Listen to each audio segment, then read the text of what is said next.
السلام علیکم ورحمۃ اللہ تعالی وبرکاتہ۔ دوستان محترم، امید کرتے ہیں آپ سب خیر و عافیت سے ہوں گے، بہت اچھے ہوں گے۔ دوستو، آج ہم آپ کے لیے بہت ہی خاص وظیفہ لے کر کے حاضر ہوئے ہیں۔ اگر آپ نے اس وظیفے کو پڑھ لیا اور اس وظیفے پر اگر آپ نے سچے دل کے ساتھ میں عمل کر لیا تو دوستان محترم، آپ جانیں گے کہ آپ دیکھیں گے، آپ خود بخود دیکھ کر کے حیران ہو جائیں گے کہ اتنی دولت ملے گی، اتنا پیسہ ملے گا کہ آپ خوشی کے مارے پھول نہیں سمائیں گے۔ دوستان محترم، بس آپ کو کرنا کیا ہے، عشاء کی نماز کے فوراً بعد آپ کو ایک تسبیح پڑھنی ہے، حسبنا اللہ و نعم الوکیل۔ یہ آپ کو پڑھنا ہے 941 مرتبہ۔ اس کو پڑھنے کے بعد آپ خود یقین کریں کہ آپ کو کتنا پیسہ ملے۔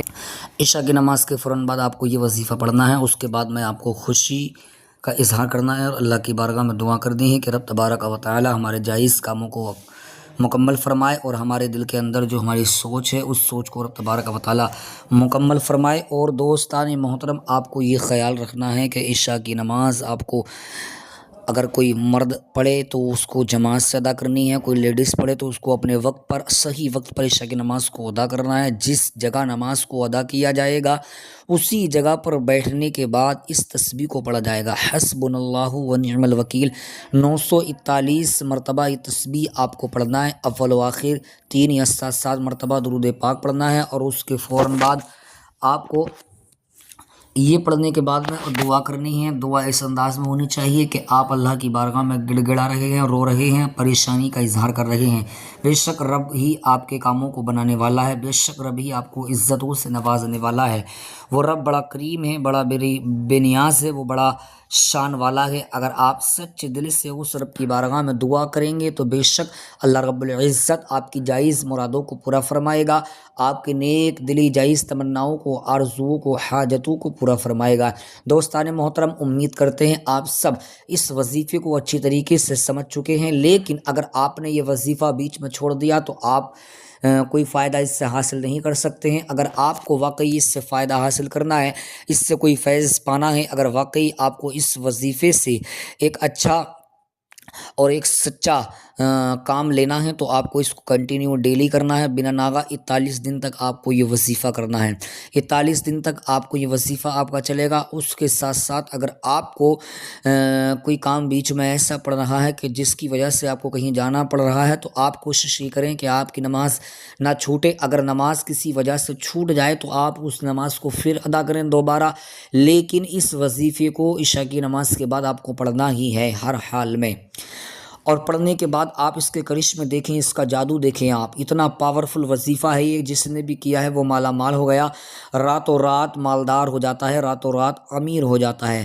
دوستو، اگر آپ کو بھی اسی طریقے کے وظیفے پر عمل کرنی ہے تو پہلے آپ ایک وظیفے کو سچے دل کے ساتھ اللہ اس کے رسول کی رضا کے لیے اور اپنے ایمان کی سلامتی کے لیے، اپنی حفاظت کے لیے اور اپنے بچوں کی حفاظت کے لیے، اپنے کاروبار کے بزنس کے لیے، اپنی دکان و مکان کی خیر و برکتوں کے لیے اگر آپ کو یہ وظیفہ پڑھنا ہے تو آپ سچے دل کے ساتھ اس وظیفے کو پڑھ سکتے ہیں۔ آپ کو یہ وظیفہ پڑھنا ہے کنٹینیو۔ آپ اگر اس وظیفے کو پڑھیں گے تو آپ کے گھر میں اگر کوئی آپ کا بچہ، آپ کا بیٹا یا بیٹی یا ماں یا باپ یا بہن یا بھائی، کوئی بھی اس وظیفے کو پڑھ سکتا ہے۔ شرط یہ ہے کہ وہ پاک ہونا چاہیے، باوضو ہونا چاہیے۔ پاک ہونے کے ساتھ ساتھ باوضو بھی ہونا ضروری ہے۔ اور میں تو آپ کو یہی ایک نصیحت کروں گا کہ آپ حضرات ہمہ وقت باوضو رہا کریں، اس لیے کہ نہ جانے کب موت کا فرشتہ کس وقت ہمارے پاس آ جائے اور ہمارے پاس آنے کے بعد ہماری روح کو قبض کر لے۔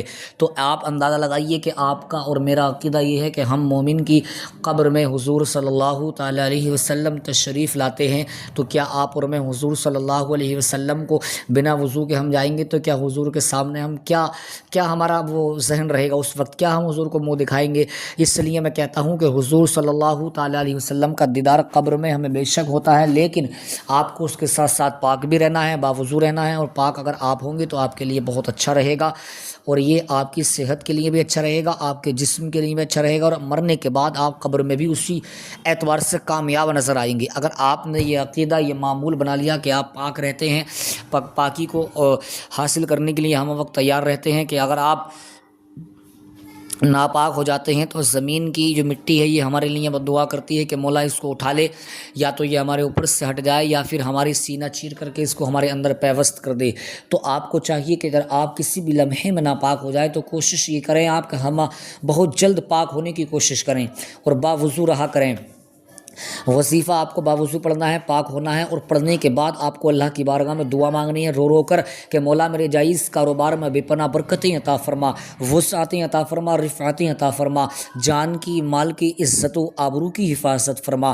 دوستان محترم، اگر آپ کو واقعی اس پریشانی سے نجات پانا ہے تو آپ کو آنا پڑے گا اللہ کی راہ میں، آپ کو آنا پڑے گا رسول پاک کی سنتوں کے مطابق زندگی کو گزارنا ہوگا۔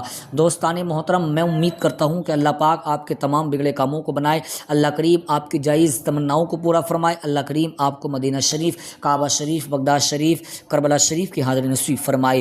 اگر دوستو یہ ویڈیو آپ کو پسند آیا ہو تو اس ویڈیو کو لائک کریں اور پیارا سا کومنٹ کریں اور اپنے دوستوں احبابوں میں زیادہ سے زیادہ شیئر کریں تاکہ آپ کے دوست بھی اس خبر سے، اس وظیفے سے آگاہ ہو جائے، وہ بھی اس پر عمل کرنا شروع کر دیں۔ اگر آپ ہمارے چینل پر پہلی مرتبہ تشریف لائے ہیں تو چینل کو سبسکرائب کر لیجئے گا، بیل آئیکن کو پریس کر لیں تاکہ ہر آنے